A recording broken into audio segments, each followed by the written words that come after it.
A spectacular feud erupts between the world's most powerful man and the world's richest. Amid the fighting, the share price of Tesla, Elon Musk's electric vehicle company, drops sharply, wiping billions of dollars off its market value. He hasn't said bad about me personally, but I'm sure that'll be next. But I'm very disappointed in Elon. I've helped Elon a lot. We'll be getting the reaction to this story from all the different angles: politics, technology, and business. Plus, coming up in business, the driverless trucks that China hopes will soon be making deliveries. And scientists in Britain say the first bacteria that babies come into contact with in the hours after birth may protect them from serious illness. The researchers have found that exposure to some microbes appears to halve the risk of young children being admitted to hospital with lung infections. Sources in the Bangladesh government say India has illegally pushed more than 1,000 people into their country. India hasn't responded directly to these allegations, but the governing BJP has long campaigned against illegal immigration from Bangladesh, warning that offenders will be sent back. Delight and relief for Labour as it scrapes the Hamilton, Larkhall and Stonehouse seat in the Scottish Parliament. An art expert from programmes including the BBC's Bargain Hunt has been jailed for terrorism funding offences. And Arise Sir David, the former England captain, looks set for a knighthood in the King's birthday honours next week.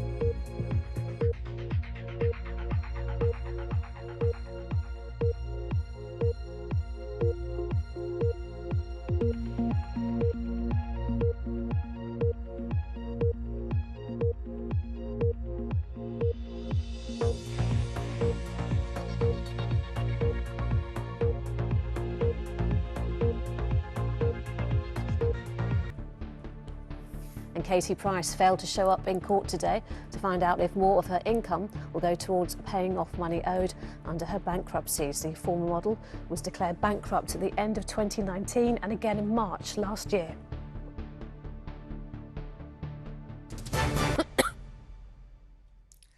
Now, the fishing industry along England's southwest coast is facing a new threat at this time.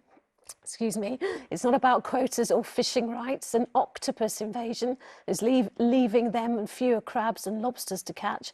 And there are fears climate change may see the situation become the new normal. Protests in support of the family who believe mould in their home contributed to the death of their baby. An inquest is yet to conclude. All we wanted is just a healthy environment to live. The head of the Housing Association, Notting Hill Genesis, says it will continue working with the authorities as they investigate. Also on the programme, we hear from women affected by extreme sickness in pregnancy as a new exhibition opens to highlight the illness. Plus, it was the 80s heist that had the nation gripped. Hit BBC drama The Gold is back on our screens this weekend. We've got a sneak peek. I've been here in Goodmayes Park in East London where Eid celebrations are taking place, and they'll be taking place all weekend. 3 men accused of being part of a conspiracy to target 2 homes and a car linked to the Prime Minister will face trial next April. It follows a vehicle fire in Kentish Town and 2 other fires, one at the Prime Minister's private home and one at a former address in Islington. There are now more than 2,000 zero-emission buses on the capital's roads, the largest fleet in Western Europe. Transport for London says they're improving air quality and reducing carbon emissions. It's hoping to make its entire bus fleet zero-emission by 2030.